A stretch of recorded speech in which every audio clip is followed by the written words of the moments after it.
Comment placer des repères, aussi appelés waypoints? Ce sont donc des balises qui vont signaler un endroit en particulier. Ça peut être pratique pour signaler l'emplacement exact d'un gîte, un lieu de pique-nique à communiquer ou toute autre information pratique en rando.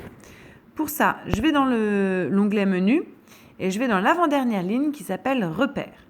Donc on voit que j'ai plusieurs onglets possibles.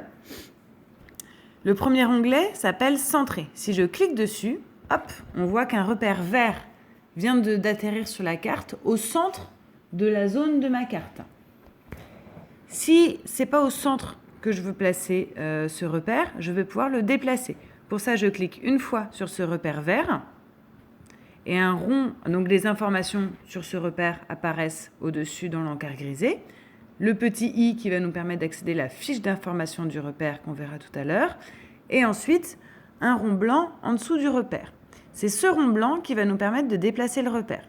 Pour cela, vous allez poser votre doigt sur le rond blanc, le laisser appuyer jusqu'à apparition des petits pointillés rouges entre votre doigt, le rond blanc, et le repère vert. Et tout en maintenant votre doigt appuyé, vous allez déplacer votre repère à l'endroit qui vous intéresse. Mais donc, moi, j'avais envie de noter plutôt le lieu-dit La Barrière de Saint-Germain-sur-Île. Hop, je le mets dessus. Maintenant que je l'ai placé à l'endroit qui me convenait, je vais pouvoir le caractériser de manière spécifique. Pour ça, je reclique une fois dessus. J'ai l'encart grisé qui apparaît en haut avec le petit i à droite de l'encart grisé. Je clique dessus et j'accède à la fiche d'identité de ce repère. Donc, je vais pouvoir ajouter plein de choses qui vont me permettre de comprendre mieux ce repère. Première chose, je vais pouvoir changer le titre. Et là, je vais mettre par exemple bistrot. Parce que ça, il ne faut pas les oublier.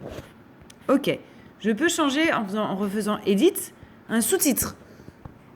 Le meilleur. Ou chez Jackie, comme vous préférez. Et on clique sur OK pour valider. Je pourrais ajouter une photo. Donc là, ça prend immédiatement mon appareil photo. Mais si je suis chez Jackie, je pourrais afficher par exemple l'enseigne ou la devanture du bistrot. La partie groupe, ça va être pour changer le dossier dans lequel je veux ranger ça. Mais pour ça, il faut avoir créé des sous-dossiers avant. Je peux changer la couleur de mon onglet. Donc vous pouvez vous faire un code personnel en disant par exemple tous les bistrots, moi je les mets plutôt en bleu, ça me fait penser à l'eau. Donc je clique sur le bleu, je clique ensuite sur Custom. Et vous allez voir tout à l'heure que mon petit repère va être bleu. On peut aller voir tout de suite, regardez, le repère est devenu bleu. Bistrot chez Jackie. Je peux retourner sur la fiche d'identité pour changer quelques petites choses. J'ai les informations d'altitude, de longitude, de latitude, tout ça d'identification. Et je peux saisir des notes ici pour raconter la dernière soirée passée là-bas. Les petits encarts qui sont ici sont intéressants parce qu'ils vont être valables sur toutes les fiches d'identité. Le premier, si je clique dessus, la carte va m'emmener immédiatement centrer le repère.